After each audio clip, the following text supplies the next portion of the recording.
पंतप्रधान नरेंद्र मोदी देशाच्या जनतेला स्वतःच आपण गॅरंटी असल्याचे सांगत आहेत, तेव्हा त्यांच्या नेतृत्वाच्या केंद्र सरकारतर्फे पूर्ण करण्यात आलेल्या गॅरंटी यादी जाहीर करावी असे सार्वजनिक बांधकाम व बेळगाव पालकमंत्री सतीश जारकिहोळी यांनी भाजपवर निशाणा साधला आहे। आज बेळगाव काँग्रेस कार्यालयात बोलवण्यात आलेल्या पत्रकार परिषदेमध्ये ते बोलत होते। काँग्रेस सरकार जनहितासाठी गॅरंटी योजना जारी करण्यामार्फत आर्थिक बळकट देत आहेत। गॅरंटी योजनेमुळे विकास ठप्प झाला आहे असं भाजपचा आरोप खोटा आहे। चिक्कोडी लोकसभा मतदारसंघातील निवडणुकीच्या संदर्भात ते म्हणाले, सध्या चिक्कोडी लोकसभा मतदारसंघात विद्यमान खासदार अण्णासाहेब जोल्ले यांच्या प्रति असमाधानकारक दिसून येत आहे।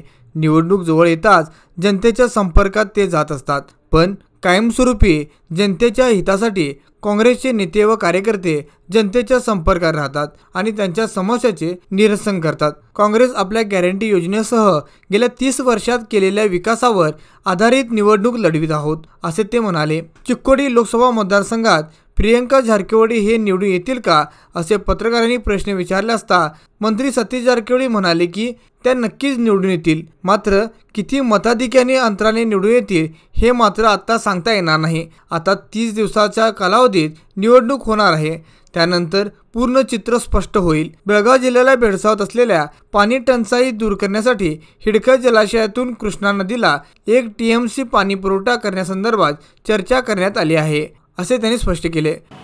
ನಾವು ಚುನಾವಣೆ ಬಂದಾಗ ಚುನಾವಣೆ ಮಾಡೋಲ್ಲ, ನಮಗಿರುವಂಥ ಅಡ್ವಾಂಟೇಜು ಪ್ರತಿ ವಾರ ನಾನು ಕಾಂಗ್ರೆಸ್ ಆಫೀಸಲ್ಲಿ ಇರ್ತೀನಿ। ಇದೇ ಚುನಾವಣೆ ಅಥವಾ ಇದೇ ಸಂಘಟನೆ ಮತ್ತು ಪ್ರತಿ ತಾಲೂಕಿಗೆ ಕೂಡ ನಾವು ವಿಸಿಟ್ ಮಾಡ್ತೀವಿ। ಮಂತ್ರಿ ಆದಮೇಲೆ ಸಮಸ್ಯೆಗಳನ್ನು ಕೇಳಲಿಕ್ಕೆ ಹೆಚ್ಚು ಕಮ್ಮಿ ಎಲ್ಲ ಕಡೆ ಕೂಡ್ತೀವಿ। ಸೊ ಹೀಗಾಗಿ ಕೆಲವರು ಚುನಾವಣೆ ಬಂದಾಗ ಅಷ್ಟೇ ಚುನಾವಣೆ ಮಾಡಲಿಕ್ಕೆ ಪ್ರಯತ್ನ ಮಾಡ್ತಾರೆ। ನಮ್ಮದು ನಿರಂತರವಾಗಿ ಚುನಾವಣೆ ಸಂಘಟನೆ ಜನರ ಸಮಸ್ಯೆ ಇರೋದ್ರಿಂದ ನಮಗೆ ಚುನಾವಣೆ ಮಾಡಲಿಕ್ಕೆ ಭಾಳಷ್ಟು ಸುಲಭ ಆಗ್ತದೆ। ಹೀಗಾಗಿ ಅದ್ರ ಜೊತೆಗೆ ಪಕ್ಷ ಕೂಡ ದೊಡ್ಡದಾಗಿದೆ।